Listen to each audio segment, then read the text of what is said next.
دیر تک یہ جملہ اس کے کانوں میں گونجتا رہا۔ پھر اس نے اداسی سے اس مہلک ٹکیا کی طرف دیکھا اور اسے دوبارہ شیشی میں ڈال کر دراز میں رکھ لیا۔ ٹائیگر اس کے خوابوں کی تعبیر تھا۔ اسے تباہ کرتے ہوئے اسے گہرا صدمہ ہو رہا تھا، لیکن وہ مجبور تھا۔ یہ محبت اس کے فرض کی راہ میں حائل نہیں ہو سکتی تھی۔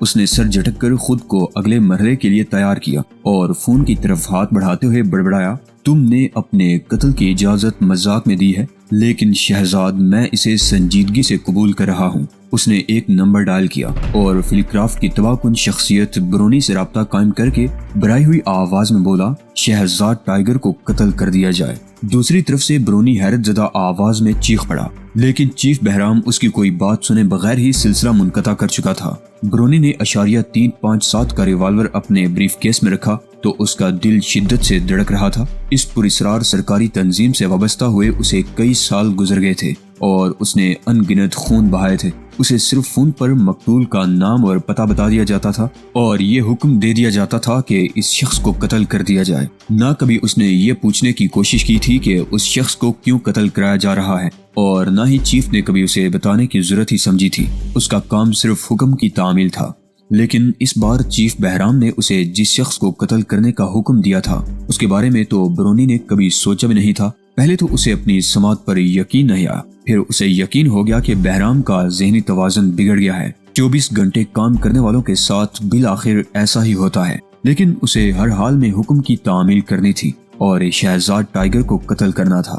باہر جانے کے لیے تیار ہونے سے پہلے بارہا اس کی نگاہ ٹیلی فون کی طرف اٹھی، لیکن فون یوں خاموش ہو گیا تھا جیسے اس کی جان ہی نکال لی گئی ہو۔ اس نے بالآخر خود ہی ریسیور اٹھا لیا اور ایک نمبر ڈائل کیا، آپریشن سیکرٹ۔ اس نے مخصوص لہجے میں کہا، فوراً اوگی ٹاؤن پہنچو، ٹائیگر کے لیے حکم دیا گیا ہے۔ حکم دینے والے کا دماغ خراب ہو گیا ہے یا تم گاس چڑھ گئے ہو؟ یہ چیف کا حکم ہے، پلان نمبر 1 عمل میں لایا جائے گا۔ یہ کہہ کر برونی نے ریسیور رکھ دیا تو اسے محسوس ہوا کہ اس کی ہتھیلی پسینے میں بھیگ گئی ہے اور ہاتھ میں ہلکی سی کپکپاہٹ بھی ہے۔ اس کی آنکھوں میں بار بار شہزاد ٹائیگر کا چہرہ گھوم جاتا تھا۔ وہ آپس میں چند بار مل چکے تھے اور برونی دل سے اسے چاہتا تھا۔ اوگی ٹاؤن کے جس ہوٹل میں شہزاد اوشان اور مسز لامو کا قیام تھا اس کے بارے میں برونی کو تفصیلات فراہم کر دی گئی تھی اور پلان نمبر 1 کے تحت اسے سب سے آخری کوشش کرنی تھی۔ اسے پہلے 3 خاص قاتلوں نے شہزاد کو ٹھکانے لگانے کا کام کرنا تھا۔ ان کی ناکامی کی صورت میں برونی کو اپنا ریوالور استعمال کرنا تھا۔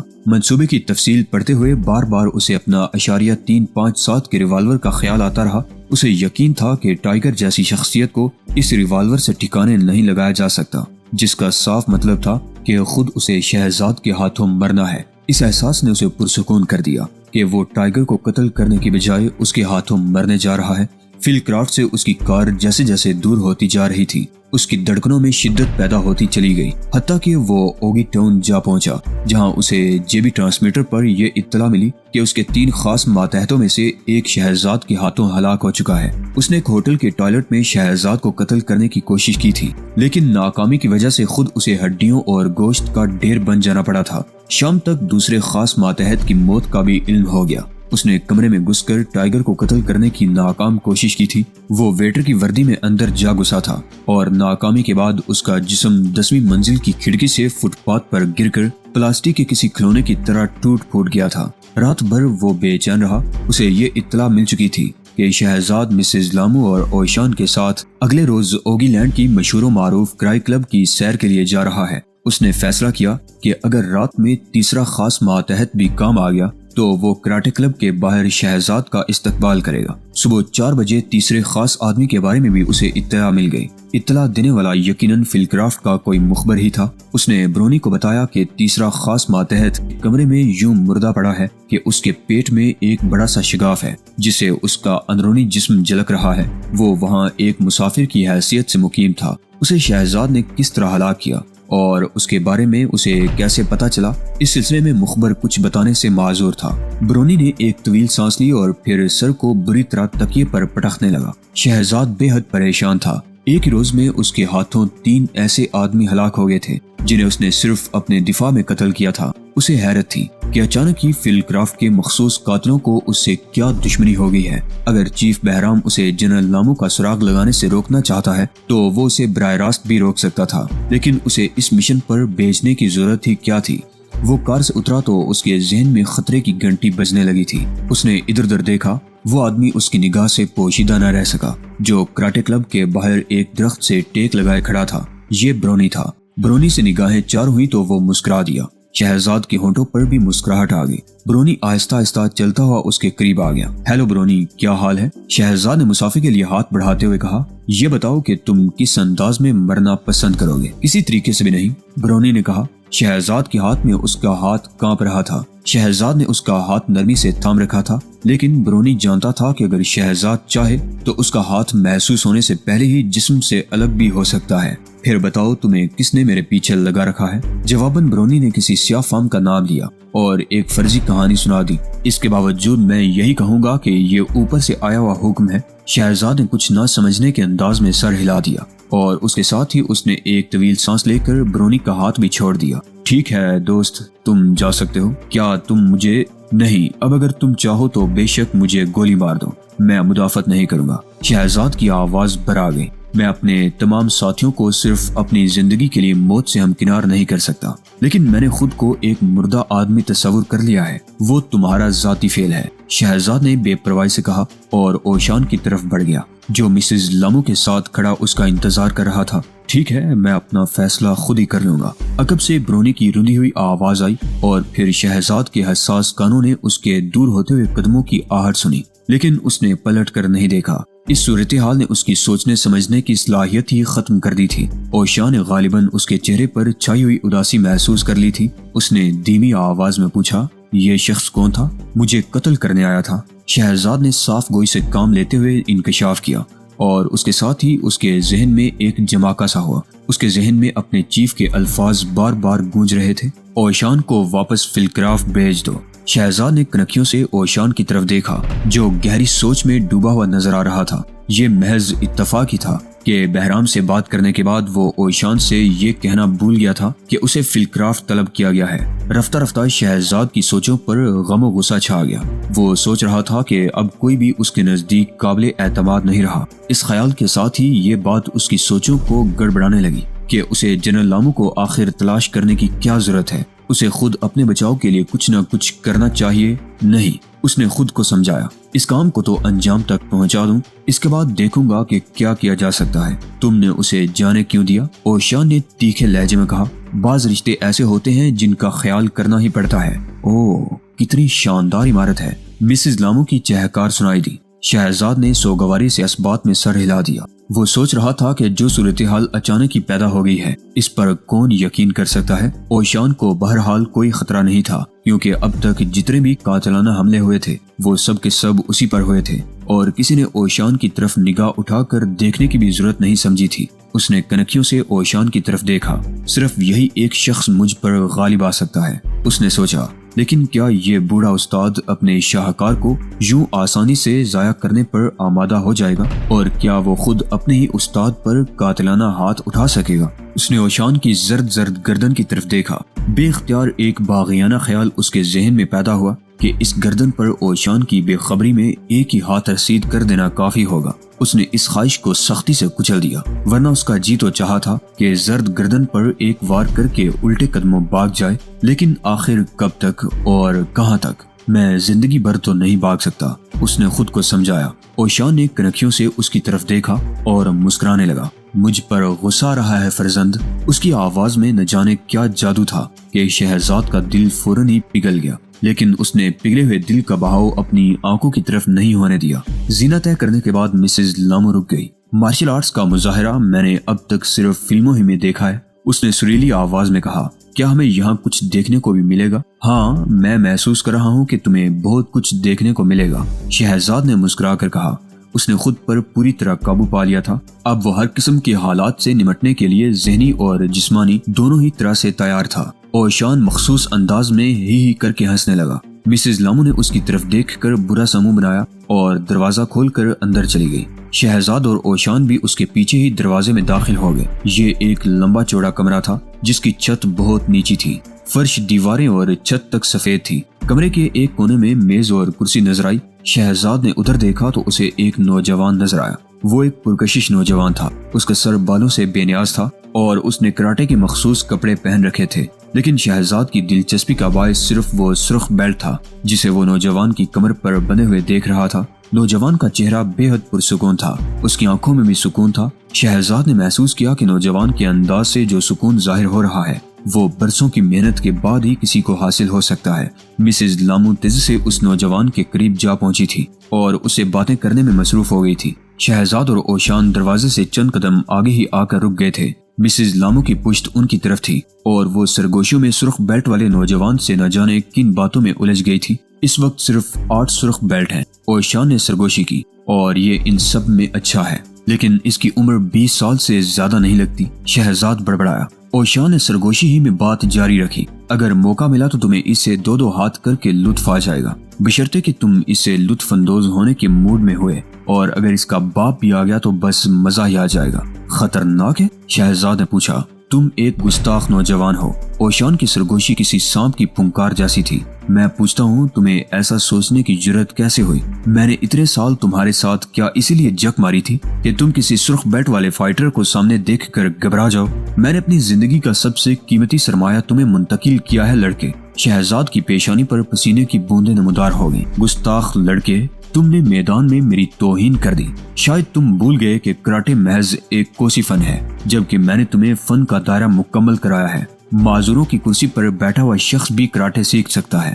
ہم جس فنی دائرے کی تکمیل کر چکے ہیں اس کی صرف ایک معمولی سی کوس کا نام کراٹے ہے۔ مجھے افسوس ہے اوشان، شہزاد نے جلدی سے جواب دیا، اور معذرت کرنے کے بعد مسز لامو کی طرف متوجہ ہو گیا جس کی سرگوشیاں ختم ہو گئی تھیں۔ سرخ بیلٹ والا نوجوان دور ہی سے ان دونوں کی طرف دیکھ رہا تھا، لیکن 5 قدم کے فاصلے پر اسے ٹھٹک جانا پڑا۔ شہزاد نے محسوس کیا کہ اس کے چہرے کی سرخ رنگت یک زرد پڑنے لگی ہے۔ وہ اوشان کو پھٹی پھٹی آنکھوں سے دیکھ رہا تھا۔ نہیں، اس نے زیر لب کہا، نہیں کوئٹو۔ اوشان نے مسکرا کر کہا، مجھے یہ دیکھ کر خوشی ہوئی ہے کہ تم نے ریڈ بیلٹ حاصل کر لی ہے۔ یقیناً تمہارا باپ تم پر بے حد نازاں ہوگا۔ میرے دل میں تمہاری اور تمہارے باپ کی کافی عزت ہے۔ یہ کہتے ہوئے اوشان تعظیماً جھک کر سیدھا ہو گیا۔ کوئٹو کی آنکھیں ابھی تک حیرت اور خوف سے پھٹی پھٹی سی تھی، لیکن جلد ہی وہ خود کو سنبھالنے میں کامیاب ہو گیا۔ وہ تعظیماً جھکا اور دیر تک جھکا رہا، پھر وہ تیزی سے پیچھے ہٹا اور مسز لامو سے ٹکرا گیا جو اس کی طرف بڑھ رہی تھی۔ اسی لمحے پہلو کا ایک دروازہ دھماکے سے کھل گیا۔ 8 سیاہ فام اندر آئے۔ وہ ایک قطار میں اندر آئے تھے۔ ان کے جسموں پر کراٹے کا مخصوص لباس تھا، اور شہزاد نے دیکھا کہ ان میں سے ہر ایک بلیک بیلٹ ہے۔ ان پر نگاہ پڑتے ہی ریڈ بیلٹ والا کوئٹو چیخ پڑا، واپس چلے جاؤ، واپس جاؤ۔ لیکن آنے والے 8 آدمیوں نے اس کی آواز جیسے سنی نہیں۔ وہ مسلسل بڑھتے رہے حتیٰ کہ انہوں نے شہزاد اور اوشان کو گھیرے میں لے لیا۔ کوئی بات نہیں برخوردار کوئٹو، اوشان نے مسکرا کر کہا، میں ایک معصوم تماشائی ہوں۔ میں وعدہ کرتا ہوں کہ کسی معاملے میں مداخلت نہیں کروں گا۔ کوئٹو نے حیرت اور بے یقینی سے اوشان کی طرف دیکھا۔ اوشان نے نرمی سے مسکراتے ہوئے اسبات میں سر ہلا کر اسے مزید اطمینان دلا دیا۔ تب شہزاد نے دیکھا کہ سرخ بیلٹ والے کوئٹو کے چہرے پر دوبارہ سکون نظر آنے لگا ہے۔ اس نے ایک بار پھر جھک کر کورنش بجا لاتے ہوئے اوشان کا شکریہ ادا کیا۔ میں جانتا ہوں کہ معزز اوشان اپنے وعدے سے پہلو تہی کرنے والا آدمی نہیں ہے، کوئٹو نے کہا اور شہزاد کی طرف متوجہ ہو گیا۔ 8 بلیک بیلٹ اور ایک سرخ بیلٹ والے حریفوں میں گرا ہوا شہزاد ٹائیگر کنکھیوں سے مسز لامو کی طرف دیکھ رہا تھا، جس کے ہونٹوں پر بڑی پراسرار اور فاتحانہ مسکراہٹ تھی۔ اسی لمحے نیچی چھت والا وہ سفید کمرہ کھنکھناتی ہوئی تیز آوازوں سے گونج اٹھا۔ یہ خوفناک کہکہوں کی آوازیں تھیں۔ بیک وقت 8 آدمی ہنس پڑے تھے۔ ان کے کہکہوں میں درندگی تھی اور انداز بے حد موسیقی اڑانے والا تھا۔ معلوم نہیں وہ کس بات پر ہنسے تھے، اوشان کی اس بات پر کہ وہ مداخلت نہیں کرے گا، یا اپنے لیڈر کوئٹو کی بات پر کہ اسے اوشان کے وعدے پر اعتبار ہے۔ خاموش، کوئٹو حلق کے بل چیخا۔ کہکہے اچانک ہی دم توڑ گئے۔ کوئی گستاخی نہیں، کوئٹو نے تنبیہ کی۔ سب سے پہلے تعظیماً جھک جاؤ۔ 8 بلیک بیلٹ حیرت سے کوئٹو کی طرف دیکھنے لگے۔ انداز ایسا ہی تھا جیسے انہیں کوئٹو کی دماغی صحت پر شبہ ہو گیا ہو، لیکن جب انہوں نے کوئٹو کے چہرے پر سختی دیکھی تو سبھی جھک کر سیدھے ہو گئے۔ ہمیں صرف اس فردوسی سے مطلب ہے، بلیک بیلٹ والے ایک سیاہ فام نے جارحانہ انداز میں شہزاد کی طرف اشارہ کرتے ہوئے کہا، ہم کسی ایسے شخص سے لڑنا نہیں چاہتے جو پہلے ہی قبر میں پاؤں لٹکائے ہوئے ہو۔ اگر تمہارا اشارہ میری طرف ہے کالیے، اوشان نے تضحیک آمیز لہجے میں کہا، تو میں آج سے نہیں 25 سال سے قبر میں پاؤں لٹکائے بیٹھا ہوں۔ یہ نہ سمجھ ہے، اسے معاف کر دیجیے۔ کوئٹو نے جلدی سے کہا، کوئی بات نہیں، میں ایسے آدمیوں کی باتوں کا ویسے بھی برا نہیں مانتا جن کا رنگ سیاہ ہو۔ اوشان کے ہونٹوں پر مسکراہٹ برقرار رہی۔ شہزاد اب تک خاموش کھڑا تھا۔ اس کے انداز سے یہی ظاہر ہو رہا تھا جیسے وہ کھڑے کھڑے پتھر کا ہو گیا ہو۔ اس نے اپنے ہونٹوں کو اتنی سختی سے بیچ رکھا تھا کہ ہونٹوں کی بجائے ایک پتلی سی لکیر ہی نظر آ رہی تھی۔ جس سیاہ فام نے شہزاد سے اپنی دشمنی کا اعلان کیا تھا وہ جسمانی اعتبار سے بے حد مضبوط نظر آ رہا تھا۔ شہزاد نے اندازہ لگایا کہ اس کا وزن کسی طرح بھی 245 پاؤنڈ سے کم نہیں ہوگا۔ اس کے چہرے کی ساخت ایسی تھی جیسے وہ آبنوس کا تراشا ہوا کوئی چہرہ ہو۔ وہ شہزاد کی طرف دیکھ کر بڑے تضحیک آمیز انداز میں مسکرا رہا تھا۔ شہزاد نے اپنے اس حریف کو نگاہوں میں تولنے کے بعد ایک بار پھر مسز لامو پر نگاہ گاڑ دی۔ وہ محسوس کر رہا تھا کہ موجودہ صورتحال نے مسز لامو کو بے حد ہیجانی کیفیت میں مبتلا کر رکھا ہے۔ وہ سوچ رہا تھا کہ مسز لامو ہی اس صورتحال کی ذمہ دار ہے یا دشمن نے ان لوگوں سے پہلے ہی رابطہ قائم کر رکھا تھا۔ وہ جنرل لامو کی بیوی تھی لیکن اس نے شہزاد کی آغوش میں بھی غفلت کے لمحے گزارے تھے۔ اس نے ذاتی تحفظ کا اظہار کیا تھا لیکن اب وہ اسے موت کے اکھاڑے میں لے کر اتر آئی تھی۔ ماسٹر، کوئٹو نے اوشان کی طرف دیکھتے ہوئے ایک بار پھر پوچھا، کیا یہ درست ہے کہ آپ اس معاملے میں مداخلت نہیں کریں گے؟ ہاں، میں خاموش تماشائی کی حیثیت سے دیکھوں گا۔ 8 یا 9 آدمی ایک تنہا شخص پر حملہ کر کے اسے موت کے گھاٹ اتارنے کی کوشش کریں گے۔ میں ان لوگوں کے انداز سے محسوس کر چکا ہوں کہ یہ اس تنہا نوجوان کے خون کے پیاسے ہو رہے ہیں۔ یہ سب کہنے کے بعد اوشان نے اپنی لرزتی ہوئی انگلی مسز لامو کی طرف اٹھا دی۔ اور تم بے وفا عورت، تم اس نوجوان کو اپنے حسن کے جال میں پھانس کر موت کے بٹ میں لے آئی ہو۔ تمہارے لیے یہ شرم سے ڈوب مرنے کا مقام ہے۔ بڑے میاں، ایک سیاہ فام نے اپنے بازو کی مچھلیاں پھڑکاتے ہوئے کہا، یہ نوجوان ہمارا دشمن ہے، اس لیے اس کی زیادہ طرفداری نہ کرو۔ شہزاد کے ہونٹوں پر دھیمی سی مسکراہٹ ابھر آئی۔ وہ اپنے آپ کو ہر طرح سے تیار کر چکا تھا۔ اوشان نے اس کے انداز میں جو ہچکچاہٹ محسوس کی تھی، غالباً اسی کی وجہ سے اس نے ان بلیک بیلٹ سیاہ فاموں کو باتوں میں الجھانے کی کوشش کی تھی۔ اسے شہزاد کو بہرحال فائدہ پہنچا۔ دراصل وہ جس صورتحال سے دوچار تھا اس کی کبھی توقع نہیں ہو سکتی تھی۔ چیف بہرام کے حکم کا اسے اندازہ تھا اور اس کے بعد 8 بلیک بیلٹ اور 1 ریڈ بیلٹ جیسے حریفوں کے نرغے میں ذہنی طور پر انتشار کا شکار ہو جانا لازمی تھا۔ شہزاد نے محسوس کیا کہ اوشان نے جو ڈرامائی حالت پیدا کرنے کی کوشش کی تھی اس سے 8 سیاہ فام قطعاً متاثر نہیں ہوئے تھے۔ اس نے اوشان کو پہلے بھی انکسار سے کام لیتے دیکھا تھا لیکن یہاں تو وہ محض تماشائی بن جانا چاہتا تھا۔ چلو آگے بڑھو، لیڈر نے کہا، ورنہ ہمیں آگے بڑھنا پڑے گا۔ وہ براہ راست شہزاد سے مخاطب تھا۔ 1 منٹ ٹھہرو، اوشان نے ہاتھ اٹھا کر استدعا کی۔ میں اس بیچارے نوجوان کو جانتا ہوں جو تم لوگوں کے ہاتھوں بس مرنے والا ہے۔ میری خواہش ہے کہ اس کی موت سے پہلے ایک بار اسے خدا حافظ کہہ دوں۔ اس بوڑھے کو حرکت کرنے کی اجازت نہ دینا۔ آبنوسی چہرے والے نے خوفناک لہجے میں کہا، ورنہ یہ اس نوجوان کو ریوالور یا کوئی دوسرا ہتھیار تھما دے گا۔ میرے پاس کوئی ہتھیار نہیں ہے، میں ایک امن پسند آدمی ہوں، آویزش کی چٹانی سرزمین پر پڑا ہوا ایک گلے شکستہ ہوں جس سے تمہیں کوئی خطرہ لاحق نہیں ہو سکتا۔ اوشان نے نہایت انکسار سے کہا، یہ بوڑھا کیا بک رہا ہے؟ آبنوسی چہرے والا غرایا، اس کے پاس کوئی ہتھیار نہیں ہے۔ ریڈ بیلٹ والے نے وضاحت کی، ٹھیک ہے، آبنوسی چہرے والا بولا، جلدی کرو۔ شہزاد نے دیکھا کہ اس نے دونوں بازو چھت کی طرف اٹھا لیے ہیں۔ اس کی تقلید میں باقیوں نے بھی ایسا ہی کیا تھا۔ انہوں نے آنکھیں بند کر لیں اور ان کے لب بڑبڑاہٹوں کی وجہ سے حرکت کرنے لگے، شاید وہ زیر لب دعا کر رہے تھے۔ شہزاد نے اوشان کی طرف دیکھا اور بے پرواہی کے اظہار میں کندھے اچکا دیے۔ اوشان نے قریب پہنچ کر شہزاد کو اپنی طرف جھکنے کا اشارہ کیا۔ تم نہیں جانتے کہ یہ سب کتنا اہم ہے۔ اس نے آنکھ کے اشارے سے ان لوگوں کی طرف توجہ دلائی جو آنکھیں بند کیے اور ہاتھ اٹھائے نہ جانے زیر لب کیا کہہ رہے تھے۔ میں کوئٹہ کے باپ کو ذاتی طور پر جانتا ہوں۔ تم میں کچھ بری عادتیں ہیں فرزند جن سے وقار مجروح ہوتا ہے۔ جب تم ہیجان میں مبتلا ہو جاتے ہو تو یہ بری عادتیں نمودار ہو جاتی ہیں۔ میں نے ان کی محض اس لیے اصلاح نہیں کی تھی کہ وقت کے ساتھ ساتھ تم خود ہی ان پر قابو پا لو گے۔ پوری توانائی سے حملہ کرنے کی کوشش نہ کرنا۔ ہیجانی حالت میں تم ایسا ہی کرتے ہو اور یہ نقصان دہ ہونے کے علاوہ وقار کی بھی منافی ہے۔ میں نہیں چاہتا کہ کوئٹو کے باپ کو اس بات کا پتہ چلے کہ تم میں وقار کی کمی ہے۔ یہ وقار کی کمی میرے لیے ایک دبا ثابت ہوگی اور آئندہ چل کر تمہارے لیے مہلک بن جائے گی۔